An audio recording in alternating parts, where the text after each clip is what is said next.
Hello everyone, it's Barry here. Welcome to my Virgin Kitchen. I hope you are well. How are you doing? You good? This is savoury heaven today, folks. This is a super simple mushroom and courgette risotto. A lot of people get put off by making a risotto, but trust me, it's ridiculously simple. And I made this in 25 minutes, so I really hope you give it a go. The full method and ingredients on my website, myvirginkitchen.com. Subscriber of the video goes to the person that just left the very last comment out of all my videos, Half Jones. Hi Barry, please make Christmas pudding.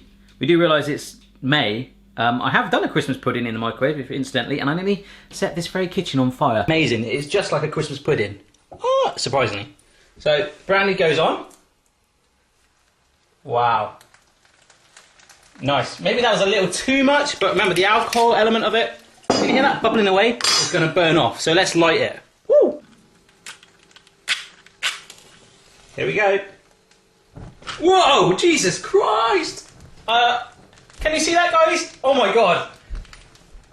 I'm not religious, Jesus Christ, and oh my god is just a generic thing. I kind of say it when I'm excited. Maybe I'll revisit it. Step one in making this risotto, you just need to boil a kettle. We can all do that, can't we? Unless you don't have a kettle, put a pan of water on the hob. We are then going to prep our ingredients, so the garlic gets chopped finely. I tend to use my gadget because I just find it so much easier. The courgette, we're only using half of that, so halve it, keep the rest for later, and then chop it lengthways again at the angle, and then go along, and you'll find you've got lovely little wedges of cheesy courgette. Well, they're not cheese, they just look like cheese wedges of courgette.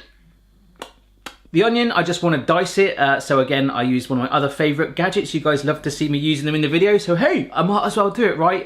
Get hold of one of those, or just finely dice an onion. Now, when it came to the mushrooms, I just used a mixture of ones I had around the house already. I don't just randomly have mushrooms as ornaments, they're just ones that I had, but you can really ramp the flavour up here by putting things like porcini in. I'm not going to go into that. This is a very simple risotto, but it works a charm. So get yourself a large frying pan, add in a little oil, and then you're going to push in the onions. Now they're going to cook solo for about 2 to 3 minutes on their own, just stirring it through. We're not going to fry them off entirely, just a brief little cook before dumping in that salt, garlic, clove. Again, mixing that through, give that about 2 minutes too to release the garlicky flavours.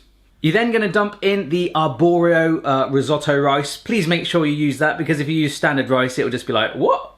I'm not a risotto rice. This isn't my kind of place. So put that in there, and also a little sprinkle of salt, and mix it through. You're getting it all nice and coated already in those flavours. Add in your first batch of the boiled water, which is 100 millilitres or half a cup. Get that in there, little mixy mix, and then grind in. I really wanted to sing R. Kelly then when I said, my mind. Going to grind in your vegetable stock cube. You basically want to stir that stock cube through, break it down so it all dissolves, all of that flavour going in there. Hey Amy, who doesn't love a good risotto, huh?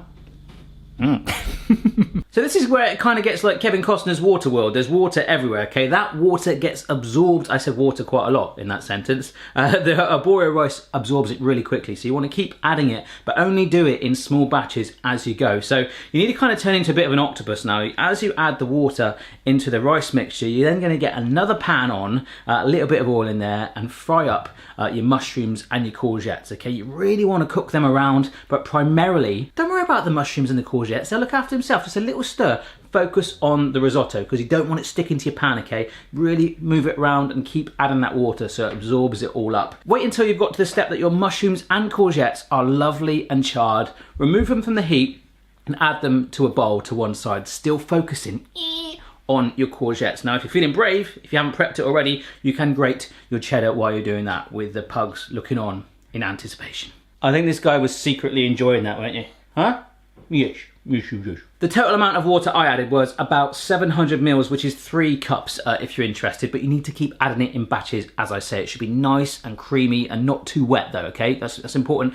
Add in about 2/3 of the mushroom courgette mixture. Stir it through to get it all nice and incorporated. You can chop it up a little bit with your spatula if your mushrooms are looking a little too big, but that's great. It's all softened, it all mingled together. I'm loving it. So safely take the pan from the heat, and then you're going to dump in your grated cheddar cheese. Mix that through. The heat, the residual heat in there will melt it all through, and it is ready for serving. So pile it up into a bowl, an initial sprinkle of parmesan on top, those leftover courgettes and mushrooms, a little bit more parmesan on top. Why not? It's got to be done right. And some fresh parsley. Little nibble on that. Oh my gosh. You'd love it, Boston. Honestly, mate, you'd love it. I don't know if I can feed it to him, so he's going to have dog biscuits, but you'd love it.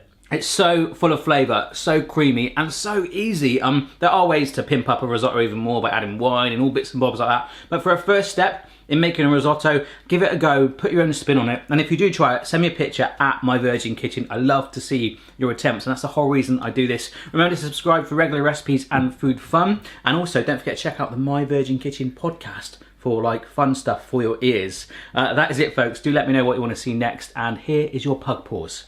Congratulations, you made it to the end of the video.